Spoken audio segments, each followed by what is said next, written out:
What if your golden legendary is just a farmer? Today I'm going to talk about why gathering heroes may trick many players and how to use them for what they're really good at.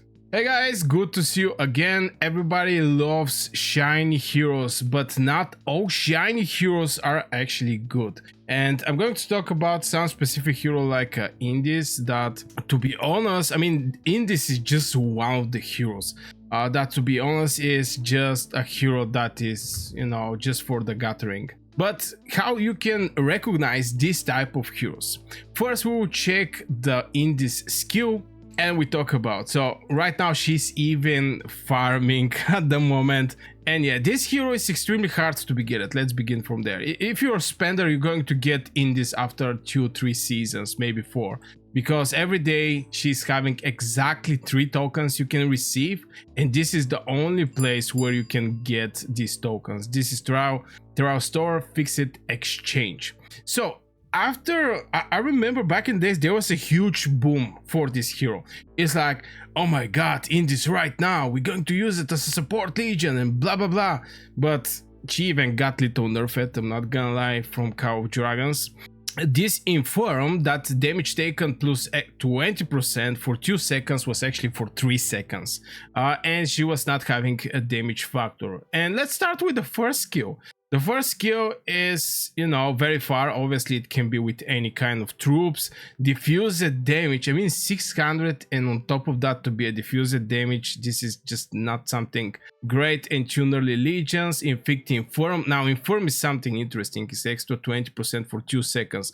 But what is the chance these 2 seconds somebody actually hit this Legion? You may have like 2 normal attacks over this Legion with the Infirm, and this hero have to be a commander to support the deputy actually get the benefits of this Infirm. So just first by checking her skill, is the first spell is not something crazy. It's even one of the lowest skills in Call of Dragons. Marksmen are having biggest damage, mages are having biggest damage, everybody's having biggest damage except for Indies. And I see Indies on the battlefield. Now I totally understand, if you finish your stamina, you start just using whatever you're having, like Indies, and if you have her awakened, you may want to use her, but at the end of the day, this is what actually matters. But it's actually holistic skill. It's not only for this hero. What I mean by holistic skill is this skill applies to all legions, whether or not the hero has been deployed. So if she's giving gathering speed bonus 7%, all the heroes are receiving gathering speed bonus that is going to be 7%. Wood gathering speed bonus is going to be 20%, and when she's basically awakened. So this type of heroes greatly support every heroes for point of gathering speed, but for the battlefield, I'm just not so sure. She's absolutely weak on damage. Obviously here we're having Legion HP by 20% and maximum Legion capacity 7%. So some people may actually think about use her as a Mogro because she's infecting this Infirm, but Mogro on top of that, if you use her with infantry, is also reducing the HP, not only infecting this Infirm. And finally, we're having the counterattack damage taken reduction, which actually I think make her good for support a Legion if you want to use her. When the battle Legion gets on the line every 8 seconds, reducing counterattack damage by 50% for 5 seconds. And we know we mages struggle from counterattack. If we get catched by somebody, it's just bye stuff, If you get catched by Blink Infantry and all the enemy mages and marksmen focus on you, you have low HP, you just go in the hospital right away. But majority of the cases, like 90% from the time, we're firing up from the safe distance.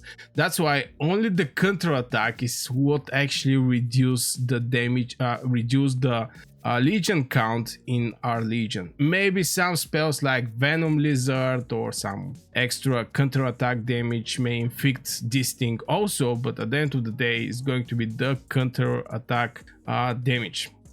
So we already see that, well, she may be good for support legion, but honestly at this point in Call of Dragons, not many players can afford the support legion, and I'm going to explain it clearly. If you're well and you have tons of troops, you don't need support legion. You basically go with the best marches in the game. If you're a low spender, or let's say free-to-play player, well, things are again different because you're not going to have that many troops, and you better just use the best march you're having and not actually bring the support legion, because you're going to get the best value from your troops, because the support legions is going to fuel your hospital. It's not going to make some crazy merits. They're support legion, they're not your blades of the attack.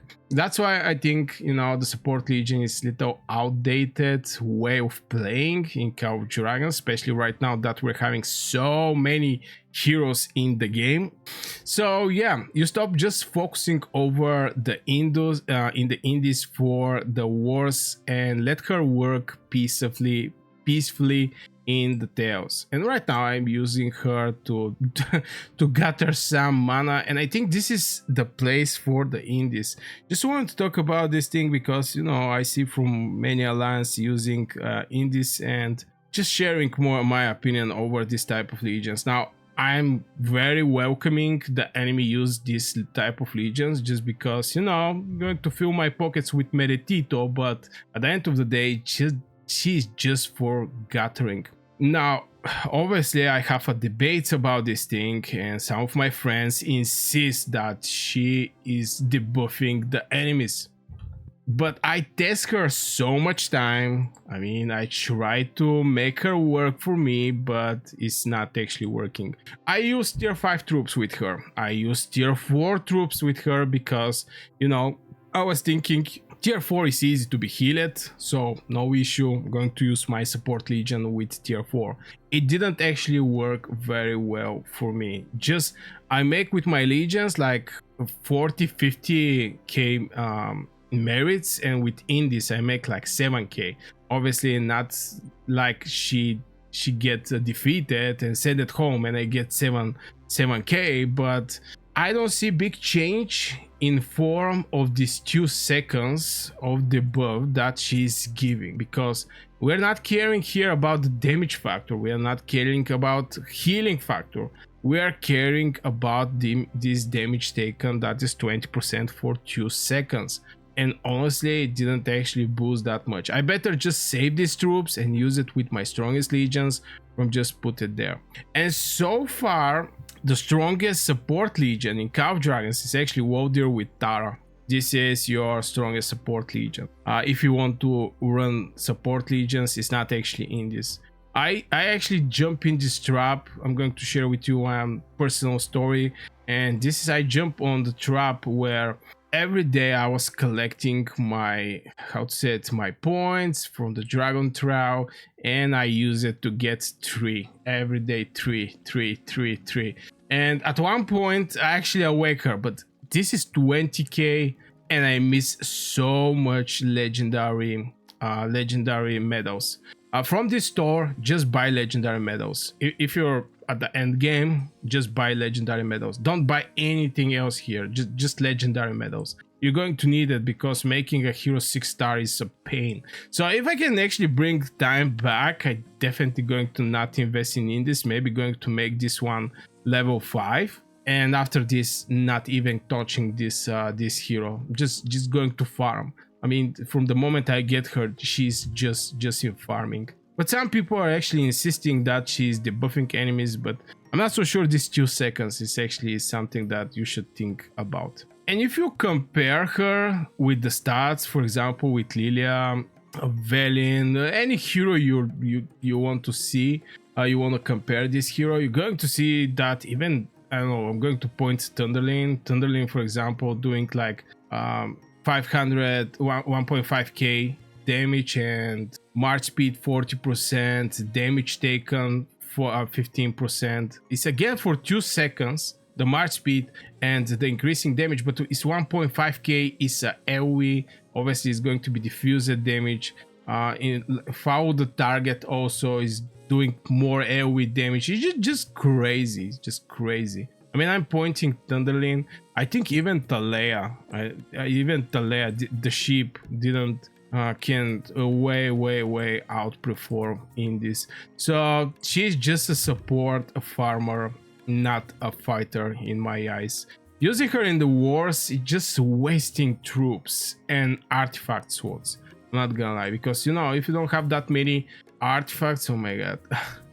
If you don't have that many artifacts, you're going to struggle to whatever to put here. Now, if you're mage main, most likely wanna put something like Tear of Fireborn, if this is going to be the legion that is your support legion. For example, this artifact, getting some healing and etc. But still, I'm not so sure she's even good for this. And that's why I'm keeping her farming where my combat heroes is actually handling the field. Obviously, I'm not going to be able to farm when there is a alliance wars, but just this is the purpose of in this. I mean, it's a little sad because it's extremely hard to be get at this hero.